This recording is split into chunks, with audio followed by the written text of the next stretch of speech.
Have you ever stood at the edge of your own life and felt the unsettling sensation that you are living someone else's dream? That somewhere along the way, the authentic voice of your soul was replaced by a chorus of external expectations, societal demands, and unconscious programming so deeply embedded that you mistake it for your own will? I understand that feeling intimately. For years I moved through existence with a strange efficiency, checking boxes, meeting deadlines, fulfilling obligations, all while a quiet voice within whispered questions I was too afraid to hear. I worked tirelessly, not because I understood why, but because stopping would force me to confront the terrifying possibility that I had no idea what I was truly working toward. I served systems, ideologies, relationships, and ambitions that were never truly mine, yet I wore them like a second skin, convinced they defined who I was. And perhaps you find yourself in this exact space right now, exhausted by a life that looks successful on the outside but feels hollow within, confused by the growing disconnect between what you do each day and what you feel called to become, disturbed by the recognition that you have been operating on autopilot, responding to conditioning rather than consciousness, reacting rather than reflecting. What if I told you that this disconnect is not a personal failure, but a symptom of something far more profound?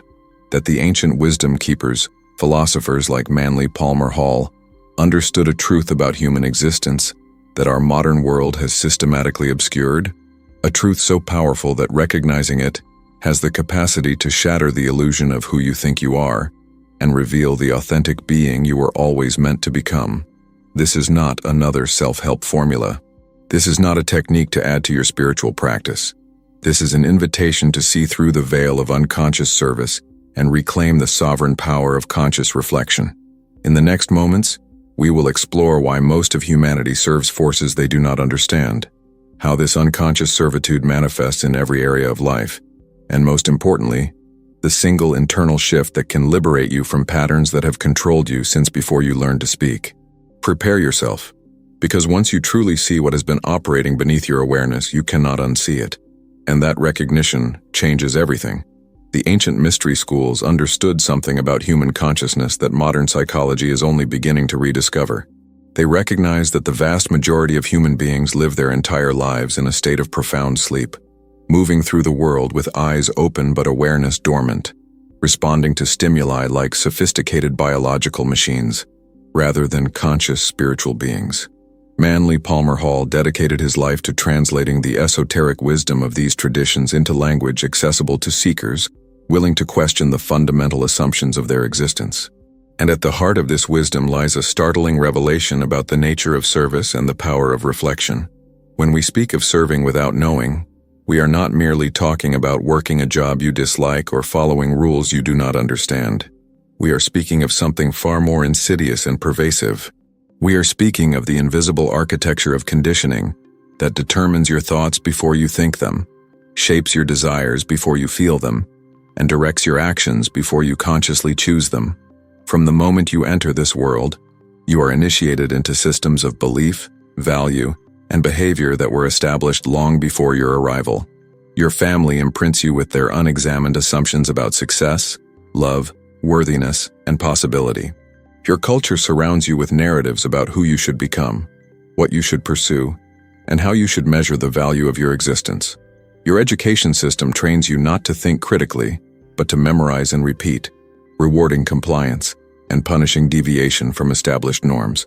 Your economic structures demand that you sell your life energy in exchange for survival, creating the illusion that this transaction is natural, inevitable, and beyond question.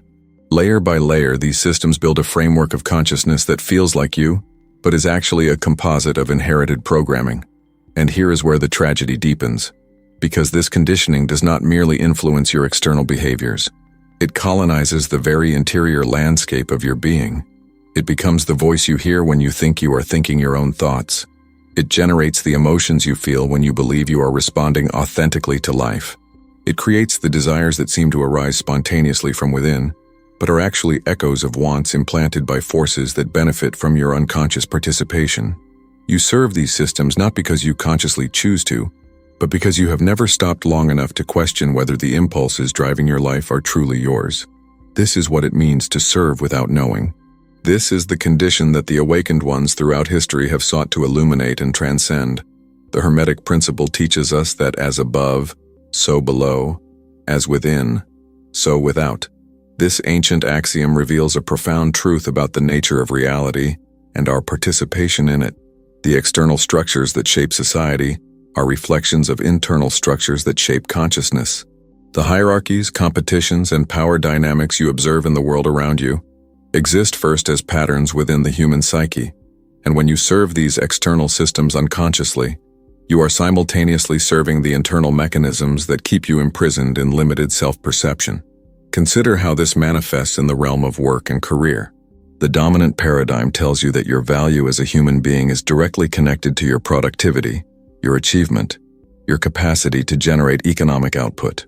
From childhood, you are groomed to identify yourself with your function, to measure your worthiness by your accomplishments, to fear the judgment that comes with deviation from the prescribed path to success. And so you work. You sacrifice your time, your health, your relationships, your peace of mind, all in service of goals you never consciously examined. You chase promotions, accolades, financial security, convinced that the next achievement will finally deliver the fulfillment that the last one failed to provide. You compare yourself to others, measuring your progress against arbitrary benchmarks, experiencing anxiety when you fall behind, and hollow satisfaction when you pull ahead. And through it all, you rarely pause to ask the most fundamental question: why am I doing this? Not the surface answer that your conditioning provides, not because you need to pay bills or because society expects it, or because everyone else is doing it, but the deeper question that cuts through all justification and excuse: what am I truly in service to? When you begin to reflect on this question with genuine honesty, something remarkable happens. You start to see the machinery of your own mental conditioning. You recognize patterns that have been running your life from the shadows. You notice how certain thoughts arise not from your authentic self, but from internalized voices of authority, fear, and limitation. And in that recognition, a space opens. A gap appears between the stimulus and your response. And in that gap lives the possibility of freedom. Pause here for a moment, because I sense that something important is happening as you listen to these words. Perhaps you are feeling that familiar discomfort that arises when a truth you have been avoiding begins to surface, that subtle resistance that wants to dismiss this reflection as too abstract, too philosophical, too removed from the practical concerns of daily life. This resistance is not accidental. It is a defense mechanism designed to protect the familiar patterns of your conditioned consciousness from the threat of examination. You have lived so long inside these patterns that they feel like home, and questioning them feels like threatening the very foundation of your identity. But here is what I want you to understand. That discomfort, that resistance, that voice telling you to move on to something more immediately useful, that is precisely the conditioning speaking. That is the voice of unconscious servitude, protecting itself from the light of conscious reflection. The fact that you are still here, still listening, still considering these ideas despite the discomfort, reveals something profound about your readiness to awaken. I want to invite you to do something simple but powerful. In the comments below, write these words: I choose conscious reflection over unconscious service. This is not merely a statement, it is a declaration. A line drawn in the consciousness of your being that says you are no longer willing to sleepwalk through existence. And something extraordinary happens when you express this intention publicly. First, you solidify your own commitment to this path of awakening.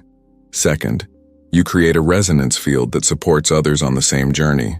Someone reading the comments right now is teetering on the edge of a breakthrough, and your words might be the confirmation they need that this path is real, that liberation from unconscious patterns is possible, that they are not alone in questioning everything they once accepted without reflection. So please take a moment, write those words. Let this be the marker of when you began to choose awareness over automation, consciousness over conditioning, authentic being over mechanical doing. This small act of courage might be the catalyst for a transformation you cannot yet imagine. The Buddhist tradition speaks of samsara, the cycle of suffering created by unconscious attachment and aversion, the perpetual wheel of seeking and grasping that keeps beings trapped in patterns of dissatisfaction. The Christian mystics wrote of dying to the false self, the ego-constructed personality that must be transcended for the true self to emerge.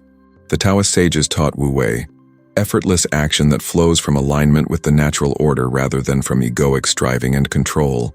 The Vedantic philosophers proclaimed, Tattvam Asi, thou art that, pointing to the recognition that your true nature is not the limited, conditioned identity you take yourself to be, but the infinite consciousness itself, witnessing through the instrument of your particular form. All of these wisdom traditions emerging from different times, cultures, and contexts are pointing toward the same fundamental insight, that human suffering is not primarily caused by external circumstances, but by the failure to recognize and serve one's true nature. That liberation is not found by acquiring something new, but by releasing identification with the false structures that obscure what you already are. That the path to freedom begins not with more doing, but with deeper being, not with increased effort, but with conscious reflection on the patterns that have been effortlessly running your life. When you serve without knowing what you serve, you abdicate the most precious gift granted to human consciousness, the capacity for self-awareness, the ability to observe your own thoughts, examine your own motivations, question your own assumptions, and choose responses that align with your deepest values, rather than your shallowest conditioning. This is not a luxury reserved for monks and philosophers. This is the fundamental responsibility of a conscious being. This is what separates a human living in alignment with their spiritual nature from a sophisticated animal responding to conditioned reflexes. Yet our modern world systematically erodes this capacity for reflection. The pace of life accelerates to the point where stopping to think feels like falling behind. The constant stream of information, entertainment, and stimulation ensures that the mind never rests long enough to turn its attention inward. The economic pressures demand that you remain productive, useful, generating value for systems that will discard you the moment you cease to be profitable. The social structures reward conformity and punish deviation, creating powerful incentives to align with collective norms rather than individual truth. And perhaps most insidiously, the culture cultivates a deep suspicion of silence, stillness, and solitude, the very conditions necessary for genuine reflection to occur. You are taught to fear being alone with your thoughts, to fill every moment with activity and distraction, to measure your worth by your busyness, and your relevance by your constant availability. The result is a civilization of human beings who have forgotten how to be human, who mistake the thoughts generated by their conditioning for their own thinking, who confuse the desires implanted by marketing and culture for authentic wanting, who spend their entire lives serving agendas they never consciously examined, building toward destinations they never truly chose, sacrificing their present moment experience for futures that never deliver the satisfaction promised. And the tragedy is that this unconscious servitude is not imposed by some external tyrant. It is maintained through your own participation, perpetuated through your unwillingness to pause, question, and reflect. The prison has no walls. The guard is your own refusal to look honestly at what is. The key to liberation has always been in your hand. You simply stopped believing you had the authority to use it. The alchemical tradition understood that true transformation requires more than surface-level changes. The outer work of manipulating substances in the laboratory was always a symbol for the inner work of transforming consciousness itself. The process of turning lead into gold represented the spiritual journey of transmuting the base metal of unconscious reactive existence into the refined gold of aware, responsive being. And this transformation cannot occur through effort alone. It requires the crucial element that our title speaks to directly: reflection. In alchemical terms, reflection is not passive observation. It is an active principle, a force capable of revealing hidden properties, dissolving false structures, and catalyzing fundamental change. When light reflects off a surface, it reveals what is present.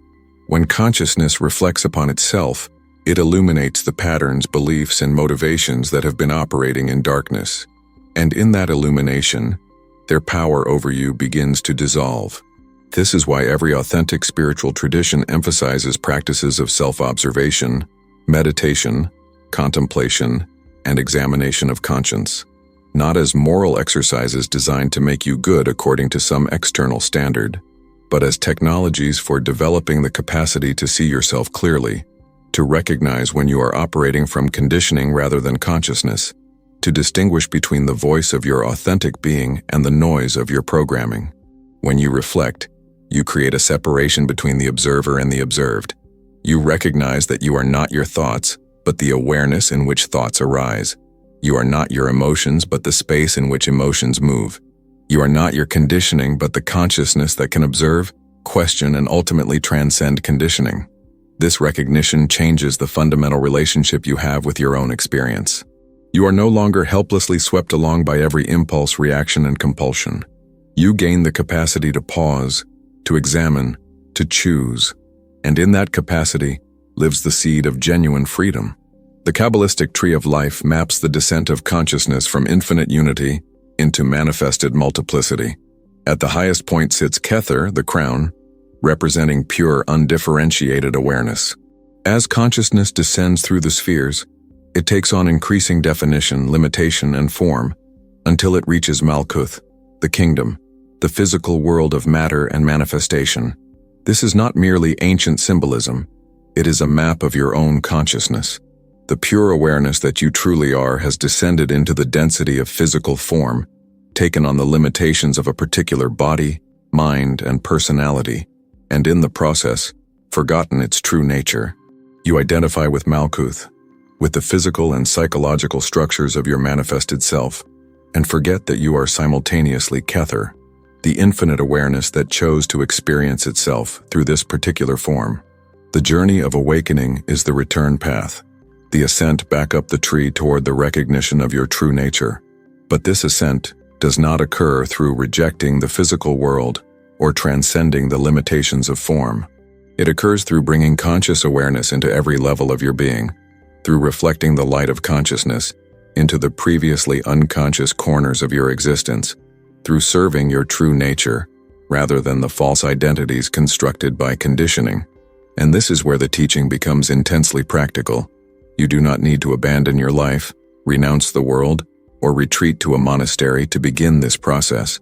You need only begin to reflect, to pause before reacting, to question before accepting, to observe the patterns that drive your behavior, to notice when you are operating from fear, desire, or conditioning, rather than from clear awareness of what is true and necessary in this moment. Every spiritual tradition warns of the same trap, the tendency to accumulate spiritual knowledge without embodying spiritual transformation, to collect concepts, techniques, and practices like possessions while remaining fundamentally unchanged in the depths of your being, to serve the idea of awakening rather than doing the difficult work of actually waking up. Manly Palmer Hall spent decades studying the mystery traditions of the world, translating esoteric texts, lecturing on philosophical principles, and yet he emphasized repeatedly that knowledge without application is worthless, that understanding without transformation is merely sophisticated ignorance, that the purpose of spiritual wisdom is not to make you more informed, but to make you more conscious, more aware, more capable of living from your authentic center rather than your conditioned periphery. This is why reflection is so crucial, because reflection is the bridge between knowledge and embodiment. It is the process through which intellectual understanding becomes lived experience, through which concepts become realizations, through which information transforms into wisdom. When you reflect deeply on a spiritual principle, you do not merely understand it conceptually. You begin to see how it operates in your actual life. You notice the patterns it describes showing up in your relationships, your work, your internal dialogue. You recognize the ways you have been unconsciously violating this principle and the consequences that violation has created. And in that recognition, change begins to occur not through forced effort but through natural alignment with truth. You stop serving the pattern because you see clearly what the pattern is and where it leads. You choose differently not because you should but because the old choice no longer makes sense once its mechanics are fully visible. The Sufi poets wrote endlessly of the beloved, of the soul's longing to return to union with the divine source from which it emerged. But they also wrote of the veils that obscure this recognition, the layers of ego, identity, desire, and fear that stand between the seeker and the sought. And here is the paradox they illuminated so beautifully. The seeking itself is often another veil.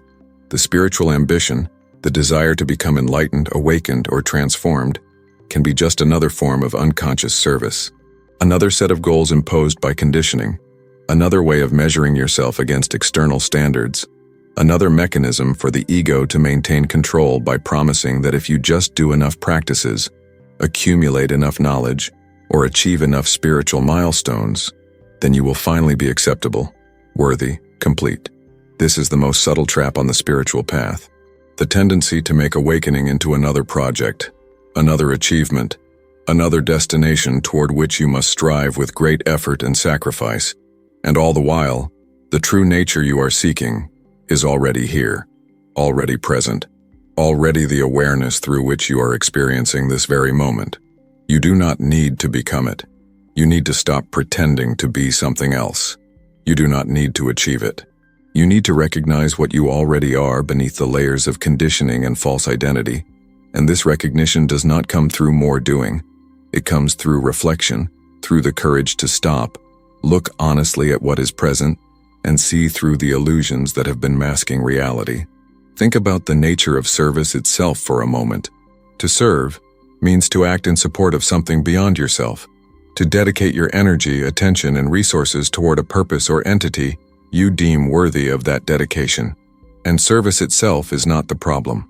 Conscious service to what you genuinely value, to principles you have examined and chosen to align with, to purposes that resonate with your deepest being, this kind of service is one of the highest expressions of human life. The problem is unconscious service, dedication without examination, effort without understanding, sacrifice without clarity about what you are sacrificing for and whether that recipient of your sacrifice truly deserves such devotion. When you serve without knowing, you give your life force to systems that may actively work against your well-being, your growth, your liberation. You become an instrument of agendas that care nothing for your authentic flourishing. You perpetuate structures of suffering, limitation, and control, not because you support these structures, but because you never stop to examine whether your participation aligns with your values. And here is what makes this particularly pernicious. These systems do not want you to reflect. They depend upon your unconsciousness for their continued operation. A population that stops to question why they are working jobs that drain their soul, why they are pursuing goals that bring no genuine satisfaction, why they are accepting limitations presented as inevitable. This is a population that can no longer be easily controlled, manipulated, or exploited. Your reflection is dangerous to every system that benefits from your unconscious participation. And so these systems have developed sophisticated mechanisms to prevent reflection from occurring. They keep you busy, distracted, entertained, anxious, and exhausted. They fill your mind with problems to solve, desires to fulfill, and threats to defend against. They convince you that stopping to reflect is self-indulgent, impractical, a luxury you cannot afford when there is so much that needs to be done. But the truth is exactly the opposite. Reflection is not a luxury. It is the foundation of conscious living. Without it, you are merely a sophisticated biological robot, running programs installed by others, serving purposes you never chose, mistaking the simulation of life for life itself. The Hermetic axiom declares that the lips of wisdom are closed except to the ears of understanding. This is not elitism, but recognition of a fundamental principle. Truth cannot be received by a mind that is not prepared to recognize it. Wisdom cannot take root in consciousness that remains cluttered with unexamined assumptions and unconscious patterns. And preparation does not come through accumulating more information. It comes through clearing away the obstacles to perception, through questioning the beliefs that filter your experience, through developing the capacity to see what is, rather than what you have been conditioned to expect. This is the work of reflection. This is why contemplative practices have always been central to genuine spiritual development, not because they make you holy according to some religious standard, but because they develop the muscle of conscious awareness, the capacity to observe your own mind without being swept away by its contents, the ability to recognize when you are operating from conditioning, and to choose differently. And this work is not easy. Your conditioning has momentum. Your patterns have grooves worn deep by years of repetition. Your ego structure has a vested interest in maintaining the familiar, even when the familiar is painful, because the unknown feels more threatening than known suffering. You will encounter resistance. You will find countless reasons why this reflection is unnecessary, impractical, or impossible given your current circumstances. You will be tempted to return to unconscious functioning, to let the patterns run automatically, to trust that what got you this far will continue to serve you going forward. But if you persist, if you make reflection a non-negotiable practice in your life, if you commit to pausing regularly to examine your thoughts, motivations, and actions with honest awareness, something begins to shift. The patterns lose their grip. The conditioning reveals its mechanisms. The false identity starts to dissolve, and the true self begins to emerge not as something new, but as what was always present beneath the layers of accumulated programming. The Gnostic texts speak of archons, forces that feed upon human unconsciousness, entities that depend upon humanity remaining asleep to maintain their power and influence. Whether you interpret these as literal beings, metaphors for psychological patterns, or symbols of systemic structures, the insight remains valuable. There are forces, both within you and within the world, that benefit from your lack of awareness, that grow stronger when you remain unconscious, that lose power when you begin to reflect and see clearly. Your unconscious service feeds these forces. Your unexamined participation strengthens these systems. Your refusal to question perpetuates these patterns. And the moment you begin to reflect, to question, to examine what you have been unconsciously accepting and serving, you withdraw your energy from these structures. You stop being a source of nourishment for what feeds on your sleep. You become a threat to what requires your unconsciousness. This is not paranoid conspiracy thinking. This is recognition of how consciousness and power function in the world. Systems built upon the unconscious participation of the masses cannot survive widespread awakening. Ideologies that depend upon unquestioned belief cannot withstand honest examination. Structures of control that require blind obedience cannot tolerate reflective awareness. And so your simple act of pausing to reflect, of asking why you believe what you believe and do what you do, of examining whether your actions align with your authentic values or merely with your conditioning, this seemingly small act is actually revolutionary. It is a declaration of independence from invisible tyranny. It is a reclamation of your sovereign authority over your own consciousness. It is a withdrawal of consent from systems that were operating with your unconscious participation. As we move toward the conclusion of this reflection, I want to bring us back to the simplicity at the heart of this teaching. You do not need to understand all the esoteric traditions. You do not need to master complex philosophical systems. You do not need to achieve some extraordinary state of consciousness. You need only to begin reflecting. To pause before you speak and ask yourself, is this truly what I want to communicate? Or am I repeating a pattern, defending an identity, or reacting from conditioning? To stop before you act and examine whether this action serves your authentic values, or merely your unconscious programming. To notice when you feel compelled to do something, and ask what is truly compelling you. Is it genuine desire, clear necessity, or invisible conditioning? To observe your thoughts and recognize that many of them are not your thoughts at all but echoes of voices you have internalized, replays of old programming, automatic responses that arise without conscious intention. To question your beliefs and see which ones you actually examined and chose, and which ones you simply absorbed from your environment without ever considering whether they are true or serve your highest good. This is the practice. This is the path. This is how unconscious service transforms into conscious choice. Not through dramatic awakening experiences, though those may come. Not through spiritual fireworks, though moments of profound insight may occur. But through the steady, patient, unglamorous work of paying attention, of bringing the light of awareness into the previously dark corners of your automaticity, of choosing reflection over reaction, consciousness over conditioning, authentic being over mechanical functioning. The liberation you seek is not in some distant future, not contingent upon achieving certain goals or accumulating specific experiences. It is available in this moment, through the simple act of becoming present to what is, questioning what has been accepted without examination, and choosing to serve consciously rather than unconsciously. When man renounces reflection, he serves without knowing. He becomes a tool of forces he does not understand, a mechanism in systems he never questioned, a participant in his own limitation and suffering.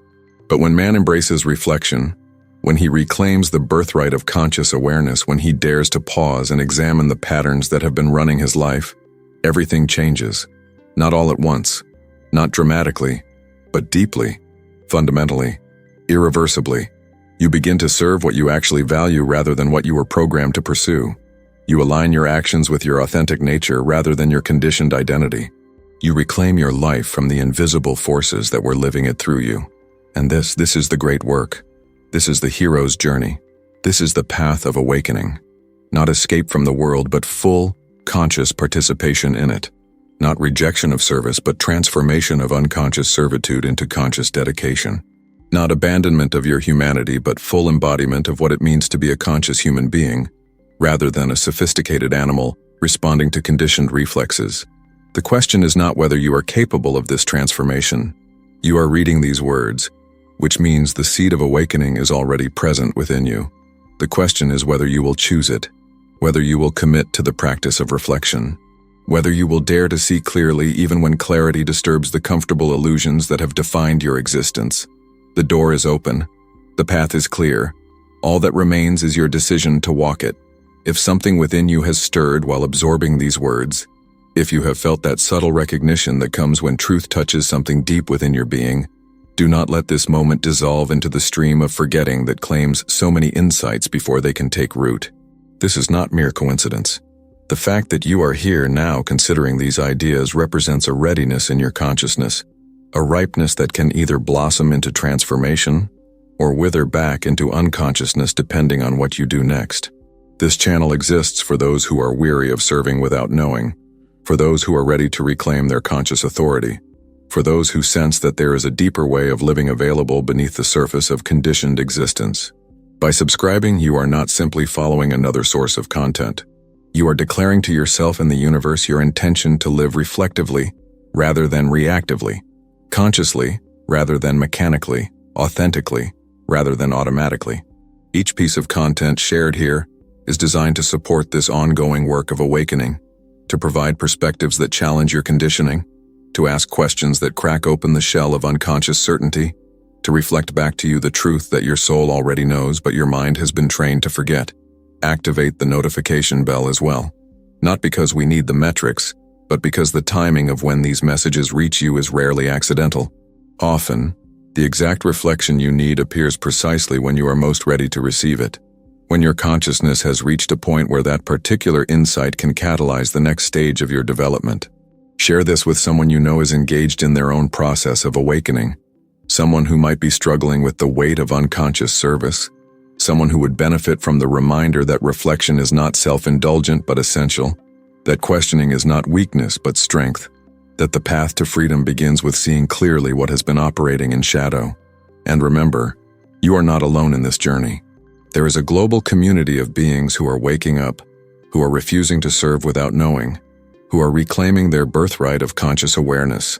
We are finding each other, supporting each other, reminding each other of what matters when the world tries to pull us back into sleep. Until we meet again, give yourself permission to pause, to breathe, to reflect. You do not need to have all the answers. You do not need to fix everything immediately. You need only to begin bringing conscious awareness to what has been unconscious, reflection to what has been automatic, choice to what has been compulsion. In this simple practice lives the seed of your liberation. Trust it. Honor it. Let it grow. You are not who you think you are. You are far more. And the journey to discovering that truth begins with a single courageous act. The decision to stop serving without knowing and start living with conscious reflection.